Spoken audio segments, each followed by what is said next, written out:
Okay, so the hungry shall be fed, and ancient spirituality, awakening ancient spirituality.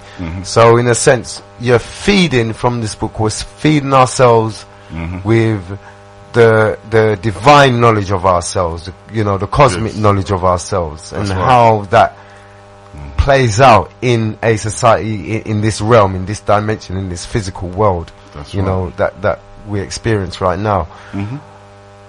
And who is the book for? The book is for anyone who wants to know the truth. So it's going to appeal to people who already have that curiosity and want to know more about who they are. A lot of people are hung up with the system that's been created without realizing, you know, that this is a man-made system. Things like racism and, you know, everybody hungry for money. Construct. This is something that's artificial, you could say. Yes. The things that have kept, you know, the earth as a living planet. Of course, is the custodians. Us who in a sense are like worker ants or bees or something which is turning over the ecosystem, you know, within this biosphere, as you're saying, you know, and with keeping ourselves in tune, as you're saying, with the aspects of creation, the various aspects of creation which Commission not mythology, Commission culture, spirituality teaches us. That's right. So, you know, the ancient people in Kemet, they focused on the things that are eternal, things like truth, justice, peace even. Of course. Peaceful relations. This is something that is obviously going to build or add to a living planet. It's not gonna create the living planet, but it's going to maintain the living planet. Yes. And the opposite is true, you know, things like pollution, pettiness, deceit, lying, all the corruption that goes on these days, wars. This now is the opposite. This is towards destroying the living planet. Yes, my brother. So we are saying, as you're saying again, is the Ma'at as opposed to the Isfet or Isfat, you know, Isfet, yes, the Ma'at and the Isfet. So, and again, it's duality that the Asian Commissions understood that yes, there is birth, life and destruction and rebirth, you know, this is part of a cycle. That's right. But when it's out of sync, you know, which we're experiencing in a sense, is when it's very out of sync, that's when we can get a lot of damage going on. We have a caller online, my brother, and I'm going to bring our caller live on air, and we did want you to read a passage. So, caller, let's rise up, caller, straight melanated African pride. This is Real Talk, True Talk, Galaxy Radio, Dr. Ma'angamizi. Caller, you're live. Did you have a question you wanted to put to the brother? Hello, sorry, I didn't want to go on air. I just want to make some inquiries off air. You do? Alright, if you listen, I'll give you the number to call that we can speak to you off here, my brother, yes? Yeah, give me the number. Alright, if you listen, alright, cut this call and then I'll give out the number, yeah? Yeah, okay. Alright, thank you, brother. Peace. Okay, so if you want to contact us or send a text message, alright, throughout this duration of this program, you can do so on 0737 792 0703. Once again, that's 0737 792 0703. Okay, and you can make some inquiries if you wish to do so. Alright, nothing wrong. Rise up, Galaxy family. Our brother Lorenzo, oh wow, we've got Sister Win online, so let's do this. And we should have our Sister Win live, leave me to say. Straight melanated African pride, stop the hunger. Measy, real talk, true talk. This is Big G Galaxy Radio. My sister Win, you are now live. Go ahead. Hey, Carol, to you, Chief Gege, Hey, Carol. Lorenzo, and to the sister in the studio Sister Jess. and the family that's listening. Brother Lorenzo, apologies for jumping in so early, but I have to take chance when there is nobody around.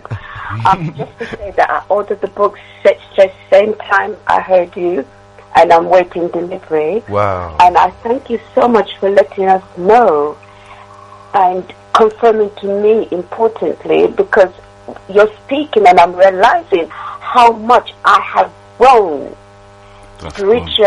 spiritually, and how much the universe is really releasing in me words of knowledge about itself.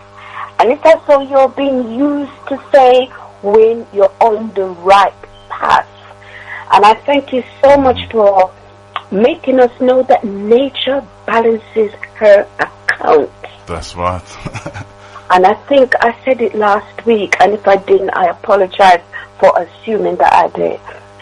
And there is nobody, no life form can do what it likes and think it gets away with it. Nature balances the account. She knows the vibrational printers for every species that ever were, that are, and ever will be. And she knows every species that is not of benefit to her. And she has her own unique way of keeping their numbers to a minimum. That's right. And I'm hoping that you're all reading between the lines without me spelling it out. That's Yeah? really good. So my brother, all I can say is continue on your path, continue sharing, and Gege, I thank you for having the wise mind That's it. and the generosity of spirit for letting the brother come on air. Oh, it's the people's station, my sister. You know. We give thanks, sister Win. Yeah, thanks for your comment.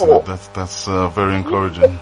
We the people on this planet who are today at this dispensation called African blacks and Negroes over and in a stand and are picking up on the quality of the people, the guests that are coming in on Galaxy Radio at this particular juncture Wow. of Mother Earth's life cycle.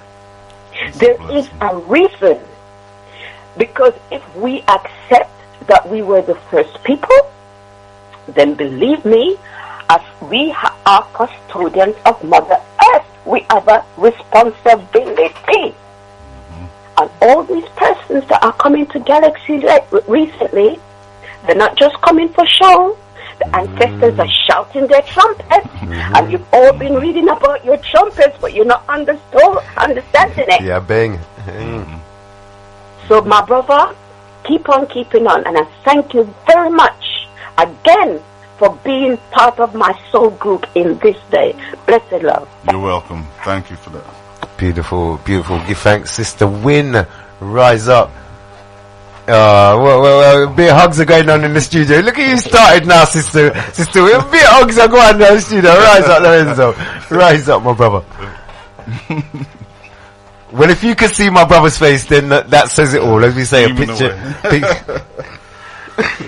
a picture speaks 1,000 words. So, my brother, real talk. Let's raise Sister Win's spiritual vibration even more, and get you to read a piece from your book, a chosen piece that you want to read to the family. Okay, yeah. I'm going to read from chapter 6, which is titled Healing and Culture.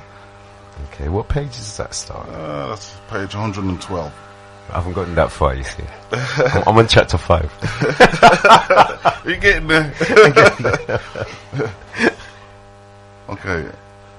Although spiritual healing can develop into a cultural expression of shared values and peaceful social relations, it starts with individual sacrifice and dedication to an enlightened view of reality. Talking and sharing ideas are good ways to help the healing process. But even if there are no like-minded people to talk to, individuals can begin their own personal journey of discovery by absorbing the wisdom of the ancients. By doing so, it is possible to refocus spiritual energy away from the distractions of modern life and tune into the creative intuition of our ancestors. This is nothing new. Ancestor worship has been a key feature of indigenous societies throughout history. A tree without roots cannot fulfill its purpose in life. Looking back at the ancestors without imagining that they were somehow primitive will be difficult for those who have accepted the Darwinian view of the natural world.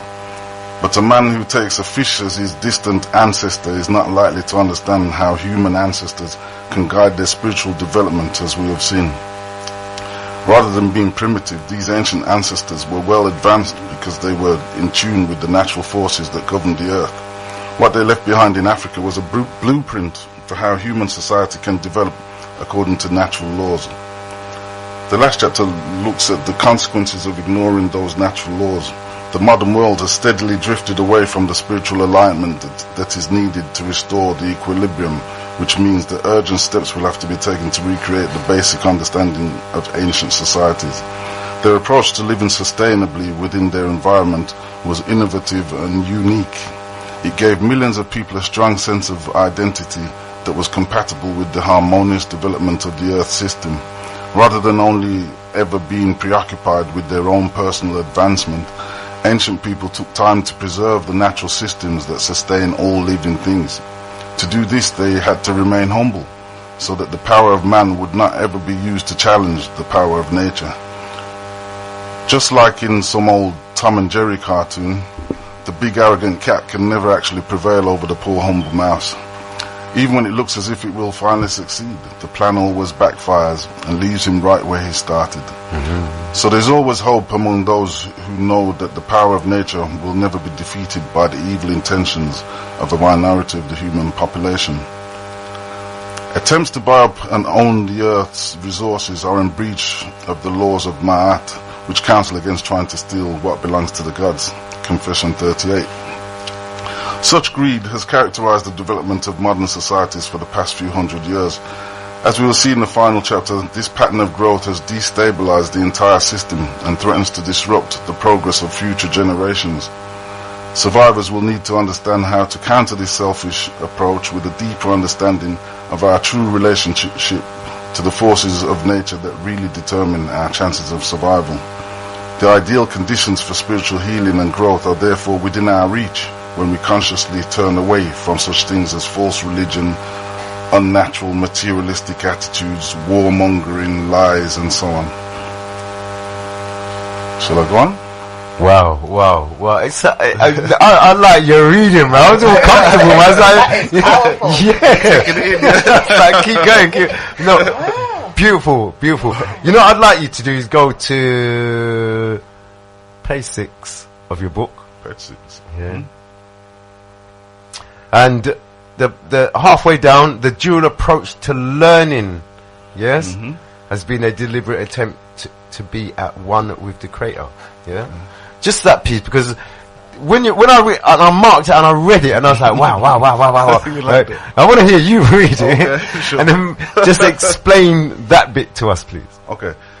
This dual approach to learning had been a deliberate attempt to be at one with the Creator in all of their endeavors, as it had become clear to them that nature itself exists as a duality.